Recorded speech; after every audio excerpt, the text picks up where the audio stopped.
Hello everybody, this is Bumpy Gaming, back here once again, and yeah, it's been 5 years since I started making YouTube videos. Yeah, September of 2020, and now it's September 2025. Man, where does the time go? You may remember I started out with some videos of me doing versus races in Mario Kart 8 Deluxe, and well, and you may remember the VHS ass quality of those fucking videos. Yeah, so I figure since it's the 5th anniversary of my channel, why not bring it back? You know, just for novelty's sake. Now I do have to let you know though, this video is actually post commentary. I'm actually talking over a recording that I did. And also, I'm actually the day I'm filming this is like the day before my birthday, August 20th. Yeah, I'm filming this on August 20th, the day before my birthday. Also, I almost chose Funky Kong, but I figured that'd be too easy, so Tanuki Mario. Yeah, it's a little different. Yeah, like, I'm actually filming this the day before my birthday, because I'm pretty sure, I'm like 99.9% sure I'm supposed to be getting a Switch 2 for my birthday with Mario Kart World, so I don't want to get, like, invested in Mario Kart World and then go back to Mario Kart 8 Deluxe and just struggle to fucking play through it because I'm so used to World. Anyways, first race. Yeah, 3DS DK Jungle. This was in the base game, I'm pretty sure. And when I say the base game, I mean when it was on the Wii U. Now, it's always fascinated me how a majority of the first-party titles on the Switch 1 were like Wii U ports. You had this, you had like Donkey Kong Country Tropical Freeze with Funky Mode. I think Xenoblade X recently got a definitive edition. I'm trying to think of what else. Damn, I got nothing. Yeah, I also noticed the word Wii U port was thrown around a lot for like, you know, games that had like pretty rough installments on the Wii U and then redeemed themselves on the Switch. Like, oh, god damn it. Well, I was gonna say Splatoon, but all 3 of those games have been consistently good. You know, in Smash Ultimate, I've seen people say it's like a redemption of 3DS and Wii U. I remember people speculating it was gonna be a port of Smash 3DS and Wii U. Well, I mean, more so a port of Smash Wii U, but you get the point. Trying to... Wow, I'm like... I'm genuinely stumped. Yeah, I didn't really... Thinking about it more, it didn't really have as many ports as people say that it does. It's just... You know, a lot of the first-party franchises were ones that... I guess were like... How do I put this? They were like, written over from the Wii U, I guess you could say. You know, the Wii U had a pretty crappy Mario Tennis. The Switch had an actually good Mario Tennis. The Wii U had a crappy Paper Mario. The Switch had a better Paper Mario. Yeah, so stuff like that.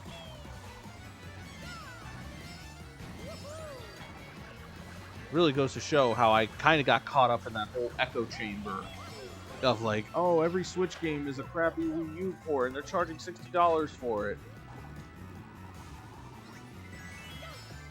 And that concludes the first race.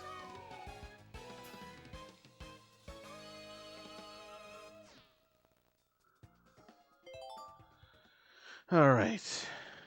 I believe this next one's actually a DLC track. GBA Riverside Park. Yeah, this is part of the DLC. I will be honest with you, up until, you know, when I was recording this footage, I had genuinely forgotten. Like, I had genuinely forgotten this was an actual track in the game. Yeah, sometimes, I mean, do you blame me? It's like, you have 96 tracks. Of course I'm going to lose track of what's in it. And the thing with the GBA tracks also is like, I mean, I understand it's the GBA and all, but the tracks look so indistinguishable from their handheld counterparts to the point where they could to the point that they could track excuse me, to the point where they could pass themselves off as like brand new tracks. Yeah, like GBA Mario Circuit is a good example of this. Yeah, with how much they added to that, do you think anybody would suspect? Do you think any unsuspecting person would even suspect it was from a Game Boy Advance game? I mean, probably not, but still, it's fascinating the glow-ups that they did this.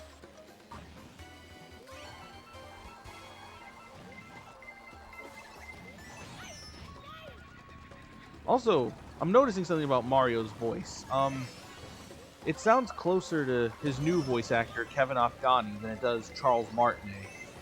So I gotta wonder if maybe they did an update. I gotta wonder if they maybe did like an update where Kevin Afghani is now the voice of Mario. Because, you know, this game had like DLC, like long after it came out. So I do wonder.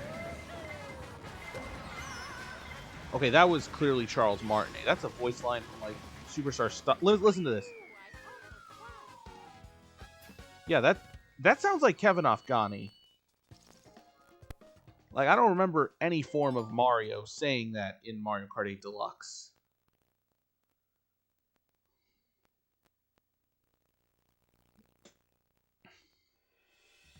Alright, DS Peach Gardens.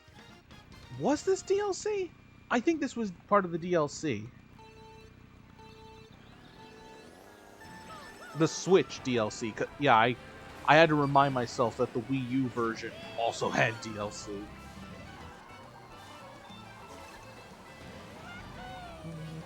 Oh yeah, also, yeah, I just remember another game, Captain Toad Treasure Tracker.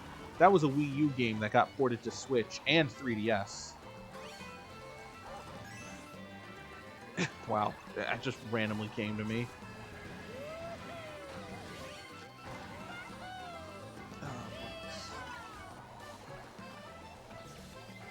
Yeah, this is another thing I used to do in my old videos. Talk about everything except what's on the goddamn screen. Wii U.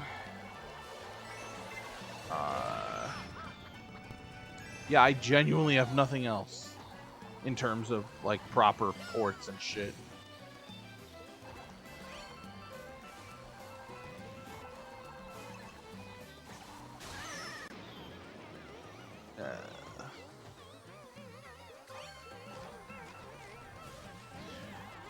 Well, actually, I can think of the inverse of, like... I know I did the whole thing, oh, Wii U got a crappy game, Switch got a good game. I can do the inverse of that. The Wii U had Yoshi's Woolly World, which people say is a good game. And then the Switch had Yoshi's Crafted World, which I mean, I wouldn't say it's bad, but I've barely heard anybody talk about it. So it's kind of like mediocre in that regard. Oh yeah, I forgot Mario Kart 8 Deluxe did this to Peach Gardens, where like you play the track in reverse for some reason. It's definitely a choice. Not sure if it's one I would have made. Maybe I'll look back at the video. I don't know if I'm going to edit it in, but I'm probably going to look back at the video, if I even have a video of me playing this track. I probably do, because it's DLC, but if I have a video of me playing this track, I might look back at it to see what my opinion was, to see if I kind of liked it or kind of was on it.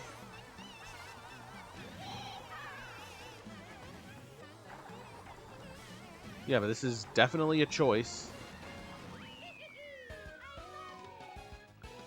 You see, listen to that again. That still sounds closer to Kevin Afghani than Charles Martinet. Yeah, they had to have had him redo his lines. They had to have.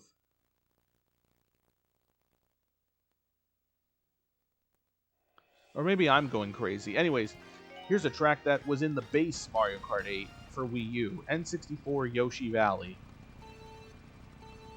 You know, I'm glad we get to end this on a high note, because I've always had a soft spot for this track, as annoying as it can be at times. And with smart steering, it shall annoy me no longer. Okay, while we're on the topic of like Mario Kart 8 Deluxe and like DLC and shit, do you guys remember when they randomly added a Breath of the Wild skin for Link in like mid 2018? Do any of you guys remember that? Because Pepperidge Farm remembers. You know, it always fascinated me that they did DLC like 5 years after it came out. And I've always had this theory, and recently it was discovered that Mario Kart World was originally being developed for the Switch 1. So I do have a theory that, like, Mario Kart World, it was going to be a Switch 1 title. We know that, but I have a personal theory that, like, COVID is the main reason why Mario Kart World development had to be halted until the Switch 2. And so as a result, like, I think Nintendo, like, I think all the booster course passes and whatnot, they were added to Mario Kart 8 Deluxe because they couldn't do Mario Kart World. Okay, I'll explain this better. I think the reason Mario Kart 8 Deluxe had DLC in the first place was because those might have been early plans. Yeah, I'm running with that theory. The booster course pack, all the booster course packs, they were early plans for the Switch 1 version of Mario Kart World. But then COVID caused production to get delayed, or development to get delayed. And now that's how we suddenly got DLC for Mario Kart 8 Deluxe. I think they just didn't want to let their hard work go to waste. I hope that makes sense.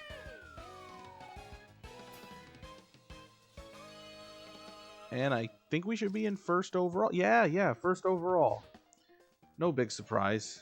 I'm kind of an expert at this game, not to brag. Yeah, so anyways, that is going to just about do it for what may be the final Mario Kart 8 Deluxe video I do for this channel in the foreseeable future. By now you may have seen me live stream Mario Kart World. So you're probably in confusion wondering why I'm playing this again. Or hey, who knows, I might come back to this in September 2030 for the channel's 10th anniversary. That's too far out for me, though. Yeah, anyways, this is Bumpy Gaming going back under the bed. And remember, there are fates worse than death.